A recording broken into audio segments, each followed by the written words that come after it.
El fuego interno de Carlos Castañeda. Parte 4. Bueno, sean todos bienvenidos a nuestro espacio habitual. Ya estamos en la parte 4 de este audiolibro y el capítulo 4. El resplandor del huevo luminoso.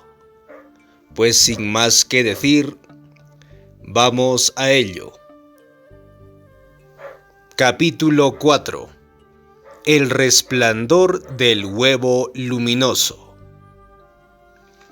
Don Juan, don Genaro y yo acabábamos de regresar de recolectar plantas en las montañas circunvecinas.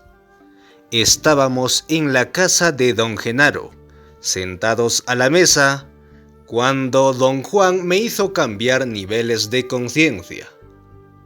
Don Genaro me había estado mirando fijamente y comenzó a reírse entre dientes. Comentó que era tan extraño que yo tuviera dos criterios completamente diferentes para tratar con los dos lados de la conciencia. Mi relación con él era el ejemplo más obvio.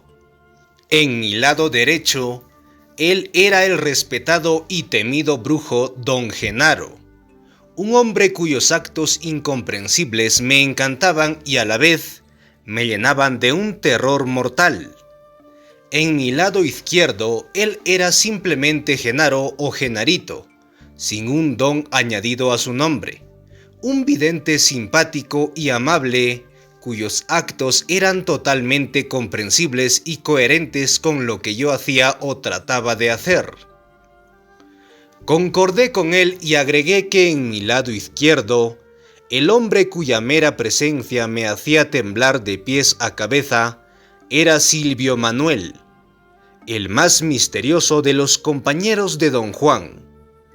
También dije que, siendo un verdadero nahual, don Juan trascendía todos los criterios y en mis dos estados era respetado y admirado.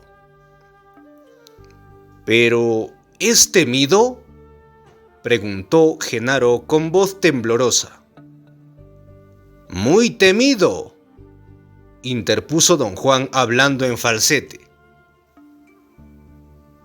Nos reímos todos, pero don Juan y don Genaro se rieron con tanto abandono que inmediatamente sospeché que sabían algo que no me querían decir.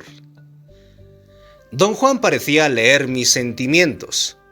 Explicó que en el estado de conciencia acrecentada, el cual es una fase intermedia antes de que uno entre de lleno en la conciencia del lado izquierdo, uno es capaz de tremenda concentración, pero también es uno susceptible a cualquier influencia. En mí estaba influyendo la sospecha. La gorda siempre está en esta fase, dijo. Y por ello, la gorda tiene extraordinaria facilidad para hacer todo, incluso para ser un verdadero dolor de cabeza. No puede evitar ser influenciada por cualquier cosa que cruce su camino, incluyendo, desde luego, cosas ejemplares, como la total concentración. Don Juan explicó que los nuevos videntes descubrieron que durante esa fase intermedia es cuando tiene lugar el aprendizaje más profundo y que también es cuando hay que supervisar a los guerreros y darles explicaciones para que puedan evaluarlas debidamente.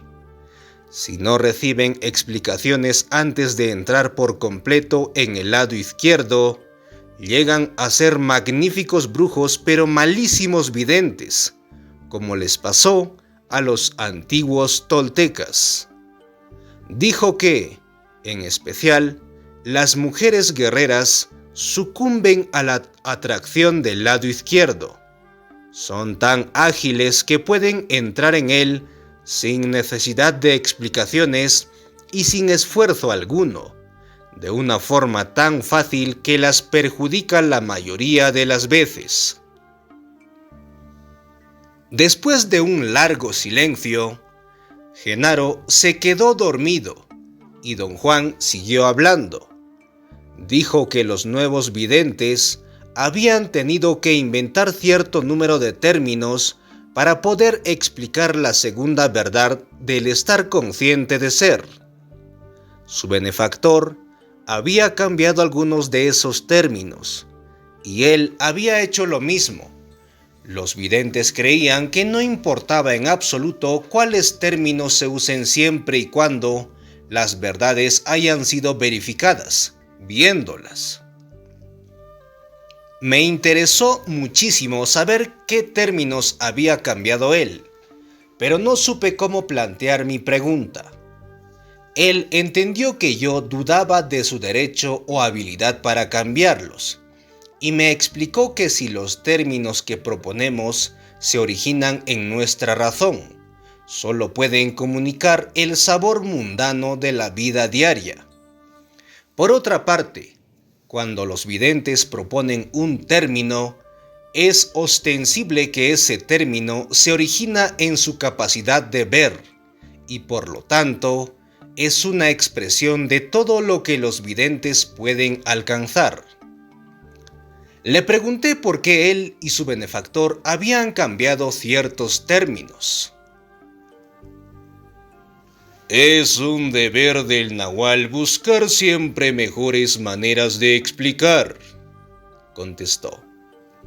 El tiempo lo cambia todo, y cada nuevo nahual tiene que incorporar nuevas palabras, nuevas ideas, para describir lo que ve. ¿Quiere decir que un nahual toma ideas del mundo cotidiano?, pregunté. No, quiero decir que un nahual habla de lo que ve en formas siempre nuevas, dijo. Por ejemplo, como el nuevo nahual, tú tendrás que decir que el estar consciente de ser da lugar a la percepción. Dirías lo mismo que dijo mi benefactor, pero de manera diferente. Don Juan, ¿qué es la percepción para los nuevos videntes? Dicen que la percepción es una condición del alineamiento. Las emanaciones que están en el interior del capullo se alinean con las que están afuera y encajan con ellas. El alineamiento es lo que permite que el estar consciente de ser sea cultivado por cada ser viviente. Los videntes pueden afirmar esto porque ven a los seres vivientes como son en realidad. Seres luminosos que parecen burbujas de luz blanquecina. Le pregunté cómo las emanaciones interiores del capullo encajaban con las de afuera para lograr la percepción. Las emanaciones de adentro y las emanaciones de afuera, dijo, son los mismos filamentos de luz. Los seres conscientes son minúsculas burbujas hechas con esos filamentos, microscópicos puntos de luz, unidos a las emanaciones infinitas. Prosiguió explicando que la luminosidad de los seres vivientes se debe a la porción particular de las emanaciones del águila que tienen dentro de sus capullos.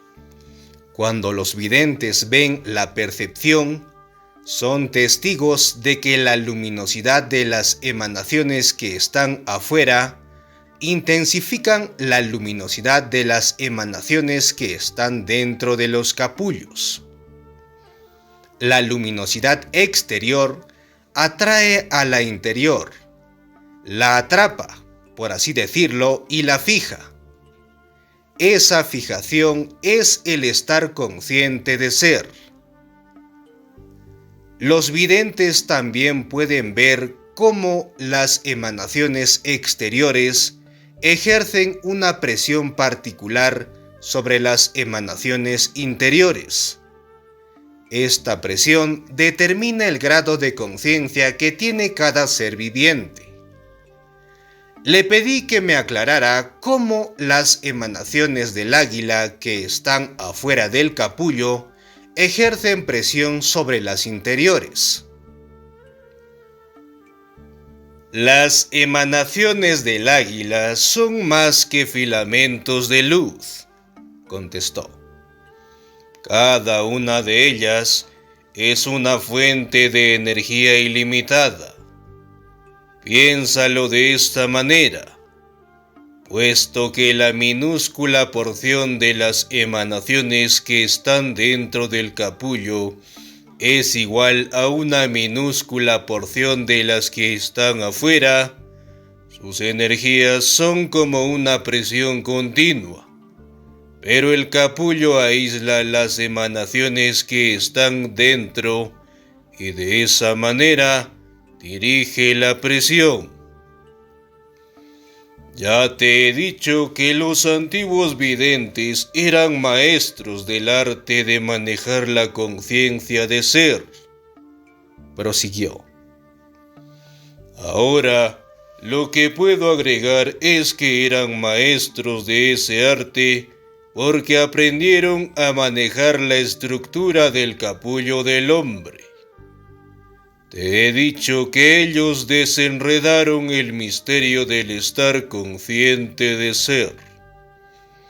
Con eso quiero decir que vieron y comprendieron que la conciencia de ser es un resplandor en el capullo de los seres vivientes. Y con toda razón lo llamaron el resplandor del huevo luminoso. Explicó que los antiguos videntes vieron que la conciencia de ser del hombre es un resplandor de luminosidad ambarina, más intenso que el resto del capullo. Ese resplandor se encuentra sobre una banda angosta de luminosidad, al extremo del lado derecho del capullo, y corre a todo lo largo de la verticalidad del capullo. La maestría de los antiguos videntes consistía en mover ese resplandor, en hacerlo extenderse de su posición original en la superficie del capullo hacia adentro, cruzando su ancho. Dejó de hablar y miró a Genaro, quien seguía bien dormido. A Genaro le importan un pepino las explicaciones, dijo. Él actúa. Mi benefactor lo empujaba constantemente a que enfrentara problemas insolubles. Así entró de pleno al lado izquierdo y nunca tuvo oportunidad de hacerse preguntas. ¿Es mejor ser así, don Juan?, pregunté. Eso depende. Para él es perfecto. Para ti y para mí no. Porque de una manera o de otra, nosotros nos vemos obligados a explicar. Genaro, mi benefactor, son más como los antiguos videntes que como los nuevos. Pueden controlar el resplandor de la conciencia y hacer lo que quieran con él. Se puso de pie sobre el petate en el que estábamos sentados y estiró los brazos y las piernas. Le rogué que siguiera hablando. Sonrió y dijo que yo necesitaba descansar, que mi concentración menguaba. Alguien tocó a la puerta. Me desperté. Era de noche. Durante un momento no pude recordar dónde me hallaba. Había algo en mí que parecía estar distante. Era como si una parte de mí siguiera dormida, y sin embargo estaba completamente despierto. Por la ventana abierta brillaba la luz de la luna. Vi que don Genaro se incorporó y fue hacia la puerta. Me di cuenta entonces de que estaba en su casa. Don Juan estaba echado de lado, profundamente dormido sobre un petate en el suelo. Tenía yo la clara impresión de que los tres nos habíamos quedado dormidos después de regresar agotados de un viaje a las montañas. Don Genaro encendió su quinqué. Lo seguí a la cocina. Alguien le había traído una olla de guisado caliente y una canasta de tortillas. ¿Quién le trajo comida?, le pregunté. ¿Tiene usted por ahí una vieja que le calienta las tortillas? Don Juan había entrado a la cocina. Ambos me miraron sonriendo. Por alguna razón, sus sonrisas me resultaban aterradoras. Poseído por un pánico incontrolable, estaba yo a punto de gritar cuando don Juan me golpeó en la espalda y me hizo cambiar a un estado de conciencia acrecentada. En un instante me di cuenta de que quizá mientras dormía, o al momento de despertar, había regresado a la conciencia de todos los días. La sensación que experimenté entonces, ya de vuelta en la conciencia acrecentada, fue una mezcla de alivio, enojo y la más aguda tristeza. Sentía alivio al volver a ser yo mismo, porque había llegado a considerar que esos estados incomprensibles constituían mi verdadero ser. La razón era muy sencilla. En esos estados me sentía completo. Nada me faltaba ni me sobraba. Mi enojo y mi tristeza eran una reacción ante mi impotencia, ante las limitaciones de mi ser cotidiano. Le pedí a don Juan que me explicara cómo era posible que yo hiciera lo que estaba haciendo. En mi nivel de conciencia normal, yo no podía recordar nada de lo que había hecho en estados de conciencia acrecentada, aunque mi vida dependiera de ello. Pero una vez que entraba en la conciencia acrecentada, podía yo contemplar el pasado y recordar todo. Podía rendir cuentas de todo lo que había hecho en los dos estados. Incluso podía acordarme de mi incapacidad para recordar. «Espera un momento», dijo.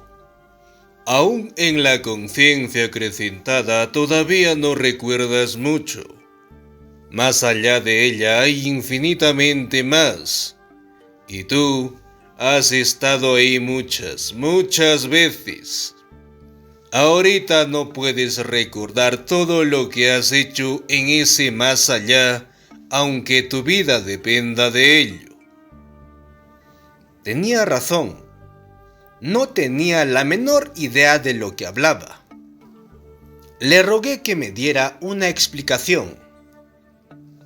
«Ya viene la explicación», dijo. «Es un proceso lento, pero ya llegaremos a ella. Es lento porque yo soy igual que tú. Me gusta entender. Yo soy el opuesto de mi benefactor, que no estaba dado a explicar. Para él solo existía la acción. Le gustaba ponernos directamente frente a problemas incomprensibles y dejarnos resolverlos por nuestra cuenta. Muchos de nosotros nunca resolvimos nada y acabamos en la misma situación de los antiguos videntes. Mucha acción y muy poca comprensión». ¿Están esos recuerdos atrapados en mi mente?, pregunté. «No, eso sería demasiado sencillo», contestó. Las acciones de los videntes son más complejas que dividir al hombre en cuerpo y mente. Tú no te acuerdas de todo lo que has hecho, porque cuando uno está en la conciencia acrecentada, uno ve. Le pedí a don Juan que volviera a interpretar lo que acababa de decir. Me explicó con mucha paciencia que yo había olvidado todo, porque al entrar en la conciencia acrecentada, o al ir más allá de ella, mi conciencia normal había sido elevada, intensificada, y que eso significaba que otras áreas de mi ser total fueron usadas. Todo lo que no puedes recordar está atrapado en esas áreas de tu ser total, dijo. El usar esas otras áreas es el ver. Don Juan, estoy más confundido que nunca, dije. No te culpo, respondió. Ver es dejar al desnudo la esencia de todo. Es ser testigo de lo desconocido y vislumbrar lo que no se puede conocer. Pero ello no nos trae desahogo.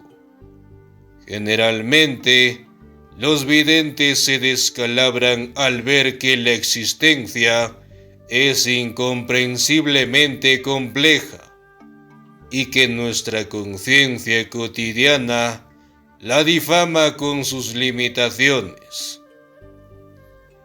Reiteró que, durante sus explicaciones, mi concentración tenía que ser total, que el comprender era de crucial importancia y que los nuevos videntes daban el más alto valor a las comprensiones profundas que no eran producto de la emoción. Por ejemplo, el otro día, prosiguió, cuando creíste haber comprendido algo muy significativo acerca de tu importancia personal y la de la gorda, en realidad no entendiste nada. Tuviste un arranque emocional, eso es todo. Digo esto porque al día siguiente andabas de nuevo abrazando de tus ideas, como si nunca te hubieras dado cuenta de nada. Lo mismo le pasó a los antiguos videntes. Eran dados a las reacciones emocionales, pero cuando llegó el momento de comprender lo que habían visto, no pudieron hacerlo. Para comprender uno necesita de sensatez, de cordura, no de emocionalidad. No te confíes en aquellos que lloran con la emoción de comprender, porque no han comprendido nada. En el camino del conocimiento hay peligros incalculables para quienes carecen de sobriedad y serenidad, prosiguió. Con mis explicaciones, estoy delineando el orden en el que los nuevos videntes arreglaron las verdades del estar consciente de ser, para que te sirva como un mapa que tienes que sensatamente ver, pero no con tus ojos. Hubo una larga pausa. Me miró con fijeza. Definitivamente, esperaba a que yo le hiciera una pregunta. Todos caen presa del error de que se ve con los ojos, prosiguió. Pero no te sorprendas de que después de tantos años, aún no te das cuenta de que el ver de los brujos no es cuestión de los ojos. Es muy normal cometer ese error. Entonces, ¿cómo ven?, pregunté.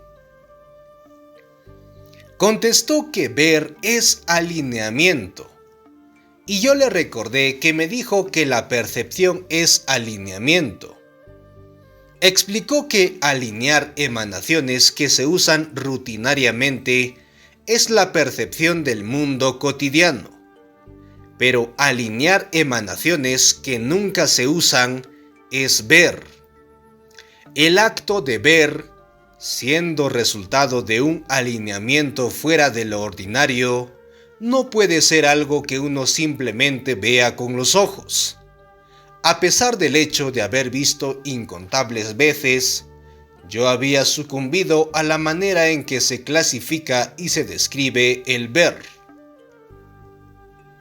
Cuando los videntes ven, hay algo que les explica todo a medida que se lleva a cabo el nuevo alineamiento, prosiguió. Es una voz que les habla en el oído. Si esa voz no está presente, el vidente no está viendo.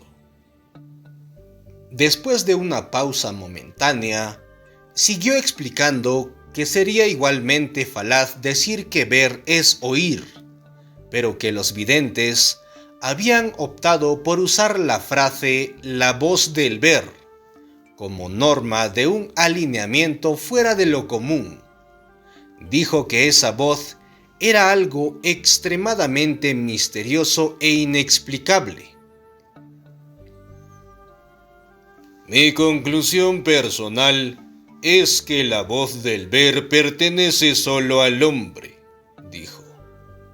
Quizás ocurre porque el hablar es algo que nadie más hace, además del hombre.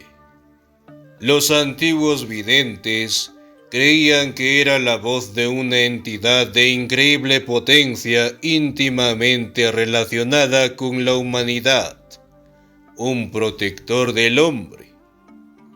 Los nuevos videntes descubrieron que esa entidad, a la que llamaron el molde del hombre, no tiene voz.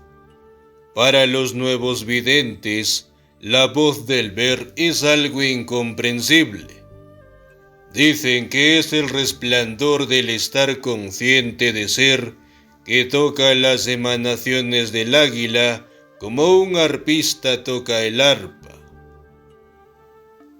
Se negó a explicar más, diciendo que más adelante, conforme avanzara en su elucidación, todo se aclararía para mí.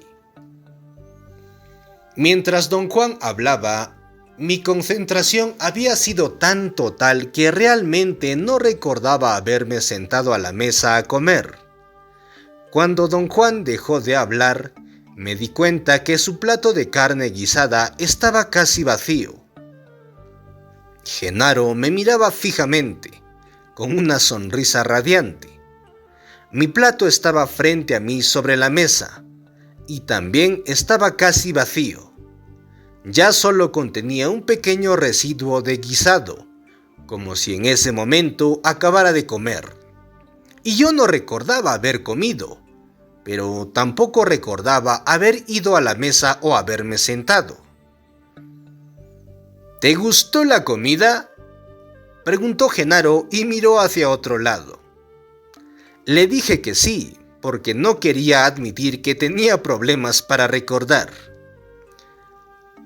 Para mí estaba demasiado picante, dijo Genaro. Tú nunca comes comida picante, así que me preocupa un poco lo que te vaya a pasar. No debiste comer 2 platos. Supongo que eres un poco más tragón cuando estás en la conciencia acrecentada, ¿eh? Admití que probablemente él tenía razón. Me pasó una gran jarra de agua para saciar mi sed y aliviar mi garganta. Cuando bebí toda el agua ávidamente, los dos comenzaron a reír a carcajadas. De pronto comprendí lo que ocurría. Mi comprensión fue física. Fue un destello de luz amarillenta que me golpeó como si se hubiera encendido un cerillo justo entre mis ojos. Supe entonces que Genaro bromeaba. Yo no había comido. Estuve tan absorto en la explicación de don Juan que olvidé todo lo demás. El plato frente a mí era el de Genaro. Después de la cena, don Juan siguió adelante con su explicación. Genaro se sentó a mi lado, escuchando como si nunca antes hubiera oído la explicación. Don Juan dijo que, en todos los seres conscientes, es igual la presión que las emanaciones exteriores, llamadas emanaciones en grande, ejercen sobre las emanaciones interiores. Sin embargo, los resultados de esa presión son enormemente diferentes entre ellos, porque sus capullos reaccionan en todas las formas imaginables. Ahora bien, prosiguió, cuando los videntes ven que la presión de las emanaciones en grande desciende pesadamente sobre las emanaciones interiores, que siempre están en movimiento y las hace detenerse, saben que en ese momento el ser luminoso está consciente de ser. Decir que las emanaciones en grande descienden pesadamente sobre las que están dentro del capullo y las hacen detenerse significa que los videntes ven algo indescriptible, cuyo significado conocen sin la menor duda. Significa que la voz del ver les ha dicho que las emanaciones interiores descansan por completo y encajan en aquellas de afuera que les son correspondientes. Dijo que, naturalmente, los videntes afirman que el estar consciente de ser procede de nuestro exterior, y que el verdadero misterio no está dentro de nosotros, ya que por naturaleza las emanaciones en grande ejercen tremenda presión sobre las que están dentro del capullo. Lo perfecto sería dejar que las emanaciones en grande se amalgamen libremente con las que están dentro. Los videntes creen que si dejáramos que esto ocurriese, nos convertiríamos en lo que realmente somos, seres fluidos, siempre en movimiento, eternos. Hubo una extensa pausa. Los ojos de don Juan tenían un brillo intenso. Parecían contemplarme desde una gran profundidad. Sentía que cada uno de sus ojos era un punto de brillantez independiente. Por un instante, pareció estar luchando contra una fuerza invisible, un fuego interior que quería consumirlo. Pasó con rapidez y don Juan siguió hablando. La calidad de conciencia de cada ser individual, continuó, depende del grado en que las emanaciones en grande se amalgaman con las de adentro. Después de una larga interrupción, don Juan siguió explicando. Dijo que los videntes vieron que la conciencia de ser crece desde el momento de la concepción. Se enriquece con el proceso de vivir. Dijo que, por ejemplo, los videntes ven cómo la conciencia de ser de un insecto o la de un hombre crece de maneras asombrosamente diferentes, pero con igual consistencia. ¿La conciencia de ser se desarrolla a partir del momento de la concepción o a partir del momento de nacer?, pregunté. A partir del momento de la concepción, contestó. Yo siempre te he dicho que la energía sexual es algo de extrema importancia y que debe ser controlada y usada con mucho tino.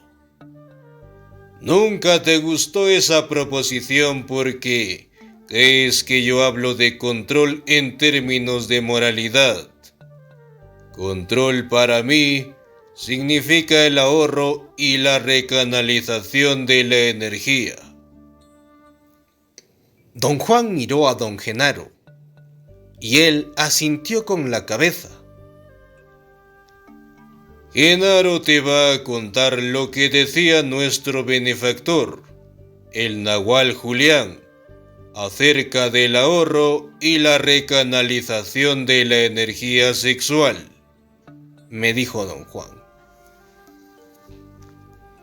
El Nahual Julián decía que el sexo era un asunto de energía, comenzó don Genaro. Por ejemplo, él nunca tuvo problemas porque tenía energía hasta en los dedos gordos de los pies. Pero a mí me echó una sola mirada y de inmediato prescribió que mi chile era solo para orinar. Me dijo que yo no tenía suficiente energía para el sexo. Dijo que mis padres habían estado demasiado aburridos y demasiado cansados cuando me hicieron. Dijo que yo era el resultado de una acogida muy aburrida y que así nací, aburrido y cansado. El Nahual Julián recomendaba que la gente como yo jamás tuviera relaciones sexuales, a fin de que pudiéramos almacenar la poca energía que tenemos. A Silvio Manuel y a Emilio les dijo lo mismo. Vio que los demás compañeros tenían suficiente energía. No eran el resultado de cogidas aburridas. Les dijo que podían hacer lo que quisieran con su energía sexual, pero recomendó se controlaran y que entendieran que el comando del águila es que el fulgor de la conciencia de ser se da a través del acto sexual. Todos le dijimos que habíamos entendido y que estábamos de acuerdo. Un día, sin aviso alguno y con la ayuda de su propio benefactor, el Nahual Elías abrió la cortina del otro mundo y sin vacilaciones nos empujó a todos adentro, con excepción de Silvio Manuel. Todos casi nos morimos allí. No tuvimos un ápice de energía para resistir el impacto del otro mundo. A excepción de Silvio Manuel, nadie había seguido la recomendación del Nahual Julián. ¿Qué es la cortina del otro mundo?, le pregunté a don Juan. Pues ya lo dijo Genaro. Es una cortina, contestó don Juan. Y como siempre, te estás desviando del tema. Estamos hablando de que el águila ordenó que la energía sexual se use para crear vida. A través de la energía sexual, el águila otorga la conciencia de ser. Por eso, cuando los seres conscientes realizan el acto sexual, las emanaciones que están dentro de sus capullos hacen lo mejor que pueden para conferirle conciencia al nuevo ser que están creando. Dijo que durante el acto sexual, las emanaciones contenidas en los capullos de ambos participantes sufren una profunda agitación, cuyo punto culminante es una unión, una fusión de dos pedazos de energía consciente, uno de cada participante, que se separan de sus capullos. El acto sexual es siempre una donación de conciencia, aunque ese regalo no se consolide y cree un nuevo ser viviente, agregó. Las emanaciones que están dentro del capullo de los seres humanos no saben del acto sexual solo como placer. Desde su silla al otro lado de la mesa, Genaro se inclinó hacia mí y me habló en voz baja, moviendo la cabeza para hacer énfasis. «El Nahual te está diciendo la verdad», dijo guiñándome el ojo. «Esas emanaciones realmente no saben nada». Don Juan hizo un esfuerzo por no reírse y agregó que la falacia del hombre es actuar con total desdén por el misterio de la existencia y creer que el sublime acto de conceder vida y conciencia es simplemente un impulso físico que uno puede distorsionar a voluntad. Genaro hizo gestos sexuales obscenos, girando sus caderas una y otra vez. Don Juan asintió con la cabeza y dijo que eso era exactamente lo que el hombre hacía. Genaro le dio las gracias por reconocer su sola contribución a la explicación de dicho tema. A carcajadas me dijeron que yo estaría riéndome con ellos si supiera lo serio que era para su benefactor la explicación de la energía sexual. Le pregunté a don Juan qué significado tenía todo esto para el hombre en el mundo cotidiano. ¿Te refieres a lo que está haciendo Genaro?, me preguntó fingiendo seriedad. El regocijo de los dos siempre era contagioso. Tardaron mucho tiempo en calmarse. Su nivel de energía era tan alta que a su lado yo parecía viejo y decrépito. Realmente no sé, me contestó finalmente don Juan. Todo lo que sé es que para los guerreros la única energía que poseemos es la energía sexual, dadora de vida. Este conocimiento los fuerza a darse cabal cuenta de su responsabilidad. Si los guerreros quieren tener la suficiente fuerza para ver, tienen que volverse ávaros con su energía sexual. Esa fue la lección que nos dio el Nahual Julián. Nos empujó adentro de lo desconocido y todos casi nos morimos, puesto que todos nosotros queríamos ver. Tuvimos que abstenernos de desperdiciar nuestra energía sexual. Ya antes le había escuchado expresar esa creencia. Cada vez que lo hacía, entrábamos en una acalorada discusión. Siempre me sentía obligado a protestar lo que yo consideraba ser una actitud puritana hacia el sexo. Nuevamente, volví a objetar. Ambos se rieron hasta que les salieron lágrimas. ¿Qué puede hacerse con la sensualidad natural del hombre?, le pregunté a don Juan. Nada, contestó. La sensualidad del hombre no tiene nada de malo. Lo que está mal es la ignorancia que obliga al hombre a pasar por alto su naturaleza mágica. Es un error desperdiciar la fuerza dadora de vida y no tener hijos. Pero también es un error no saber que al tener hijos uno disminuye el fulgor de la conciencia. ¿Cómo saben los videntes que al tener hijos uno disminuye el fulgor de la conciencia?, pregunté. Los videntes ven que, al tener un hijo, el fulgor de la conciencia de los padres disminuye mientras que el de la criatura aumenta.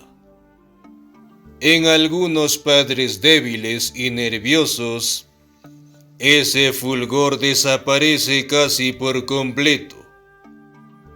Conforme los niños ensanchan su conciencia, crece también en el capullo luminoso de los padres una mancha oscura, en el mismo lugar de donde se desprendió el fulgor que dio vida a esos niños.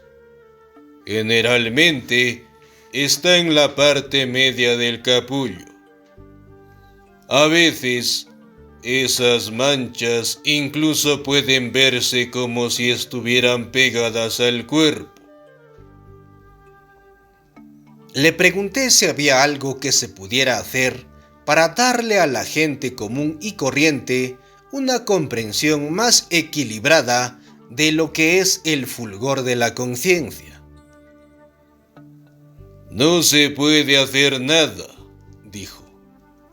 Por lo menos, no hay nada que los videntes puedan hacer.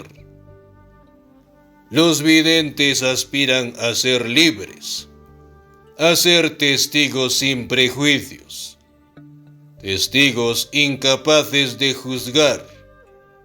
De lo contrario, tendrían la responsabilidad de implantar un nuevo ciclo más ajustado. Nadie puede hacer eso. Un nuevo ciclo, si hubiera de surgir, tendría que surgir por sí mismo.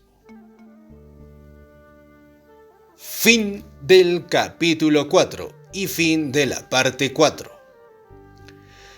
Pues bien, gracias por escucharnos y acompañarnos en estos espacios en audio. Nos volveremos a encontrar en una próxima entrega. Y sin más que decir, saludos a la distancia y adiós.